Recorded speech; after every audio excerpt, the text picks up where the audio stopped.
it's Dr. Manjari again. For those who don't know me, I'm a doctor of Ayurvedic medicine and holistic nutritionist. And today I'm back with my favorite topic, how to get a restful sleep, and my 5 favorite strategies that will help you get a restful sleep, right? So for those who know a little bit about Ayurveda and body types, I am a Kapha Pitta dominant girl, so I've never had sleep issues in my entire life till a few years ago.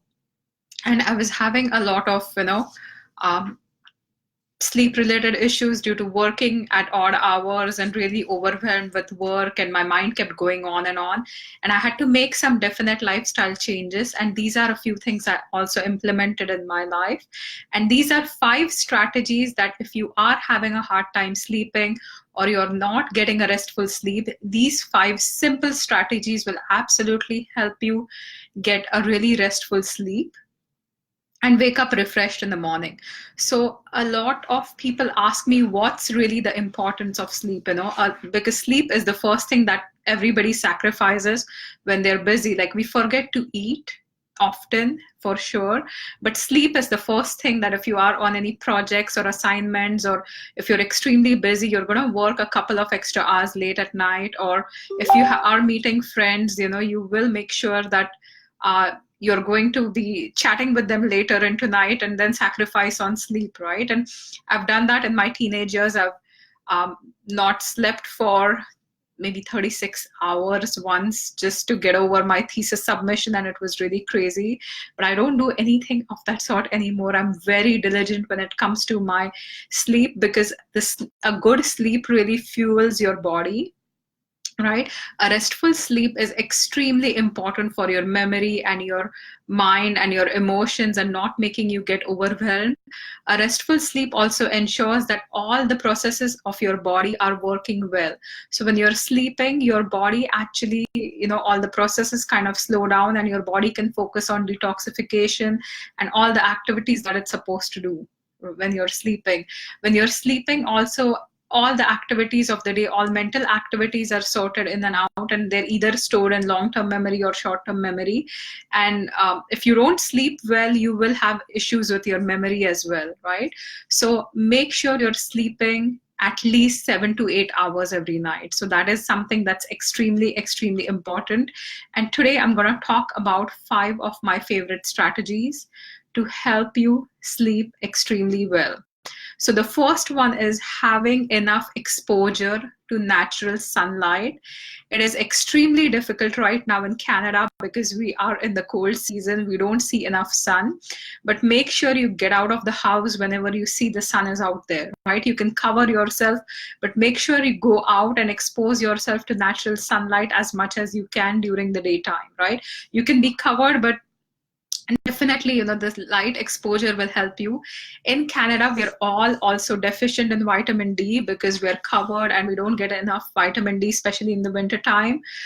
So you can take some supplements if you're really, I would rather recommend most people to take supplements in Canada in the winter time, but try to go out in the natural sunlight. That will uplift your mood, and you're not going to catch the winter blues as well. So my first strategy is, go out in the natural sunlight. Make sure you're spending at least some time out there in the bright light, because that keeps your circadian rhythm healthy, right?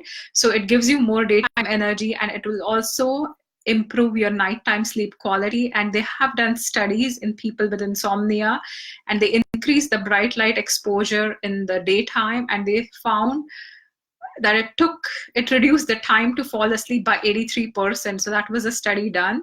So making sure you're out and about and exposed to bright light during the daytime is extremely important if you want to catch up on your sleep.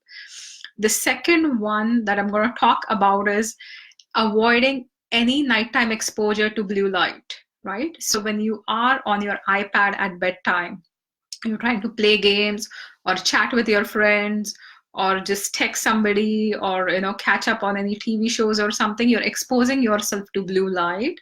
So try to minimize your exposure to blue light at nighttime. You could have glasses that block any kind of blue light.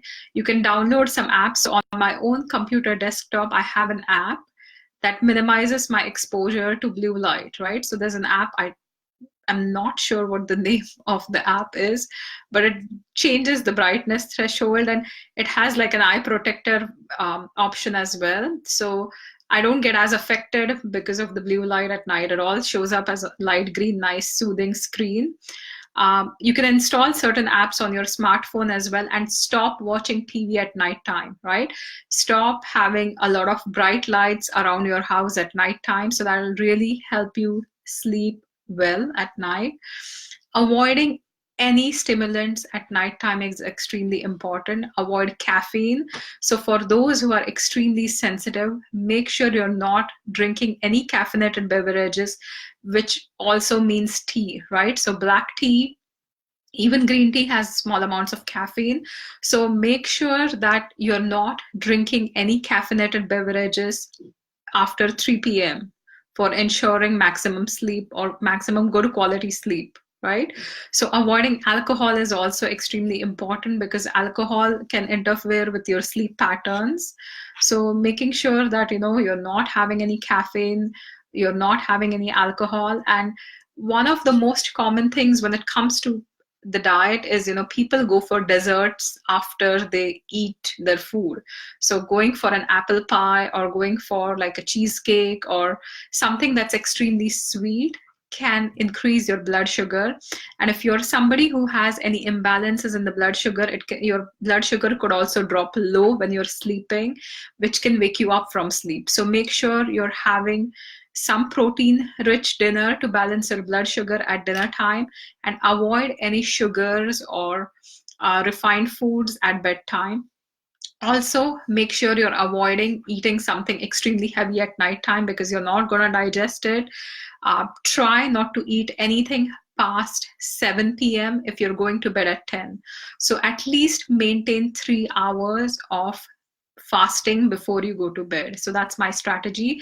Now, for somebody who has issues with blood sugar, this is not a specific advice for you. So please, talk to your practitioners and gauge yourself, but try not to eat anything that sits in your tummy and if that's extremely heavy, at least 3 hours before you go to bedtime, right?